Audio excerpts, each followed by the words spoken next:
എറണാകുളത്ത് പരീക്ഷാ ദിവസം വിദ്യാർത്ഥികളോട് സ്വകാര്യ ബസിന്റെ ക്രൂരത. വിദ്യാർത്ഥികളെ ബസ്സിൽ കയറ്റിയില്ല എന്നാണ് പരാതി. മോറക്കാല സെന്റ് മേരീസ് സ്കൂളിലെ +2 വിദ്യാർത്ഥികളാണ് LMS ബസിനെതിരെ പരാതി നൽകിയത്. പരാതിയുടെ പകർപ്പ് 24-ന് ലഭിച്ചു. റാഫി കരീമുണ്ട് കൊച്ചിയിൽ നിന്ന് വിവരങ്ങളുമായി.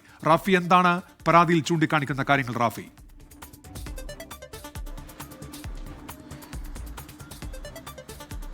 തൃക്കാക്കര SHOക്ക് നൽകിയ പരാതിയാണ് ഈ വിദ്യാർത്ഥിനികൾ. 3 വിദ്യാർത്ഥിനികളാണ്, +2-ൽ പഠിക്കുകയാണ്. മോറക്കാല സ്കൂളിലാണ് ഈ കുട്ടികൾ പഠിക്കുന്നത്. ഇന്ന് ഈ കുട്ടികൾക്ക് ഓണപരീക്ഷയായിരുന്നു. ഈ ഓണപരീക്ഷയ്ക്ക് എത്തുന്നതിന് വേണ്ടിയാണ് കാക്കനാട് അത്താണിയിലെ ബസ് സ്റ്റോപ്പിൽ ഉച്ചയ്ക്ക് 12 മണിയോടെ ഈ വിദ്യാർത്ഥികൾ എത്തിയത്. ഈ 3 വിദ്യാർത്ഥികൾക്കൊപ്പം മറ്റു വിദ്യാർത്ഥികളും അവിടെ ഉണ്ടായിരുന്നു. ഇതേ സമയം ഇതുവഴി പാസ് ചെയ്ത LMS ലീന മോട്ടോർ സർവീസ് എന്ന ബസ്സാണ് ഈ കുട്ടികളെ കയറ്റാതെ അവിടെ നിന്ന് പോയത്. ഈ കുട്ടികൾക്ക് ഈ ബസ്സിൽ കയറാൻ സാധിക്കാതെ വന്നതോടുകൂടി സ്കൂളിലേക്ക് കുട്ടികൾ എത്തിയത് വൈകിയാണ്. തൊട്ട് പിന്നാലെ എത്തിയ KSRTC ബസ്സിലാണ് ഈ കുട്ടികൾ സ്കൂളിലേക്ക് എത്തിയത്. സ്കൂളിലേക്ക് എത്തിയപ്പോഴേക്കും പരീക്ഷ ആരംഭിക്കുന്ന ഒരു സ്ഥിതിയാണ് ഉണ്ടായത്.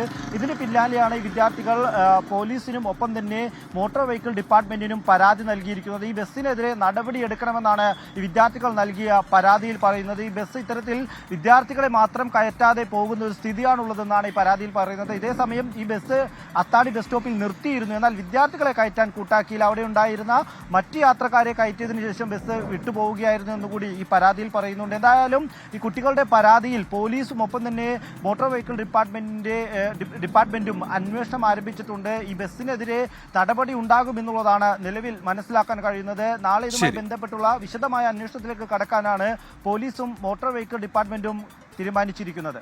റാഫി കരീമാണ് കൊച്ചിയിൽ നിന്ന് വിവരങ്ങൾ നൽകിയത്. ലോകത്തെവിടെയായാലും ഏത് സമയത്തും 24 വാർത്തകളും ഓഗ്മെന്റഡ് റിയാലിറ്റി പാക്കേജുകളും എക്സ്പ്ലെയിനറുകളും വിശദമായി കാണാൻ ഞങ്ങളുടെ YouTube ചാനൽ നിങ്ങൾക്ക് സബ്സ്ക്രൈബ് ചെയ്യാം.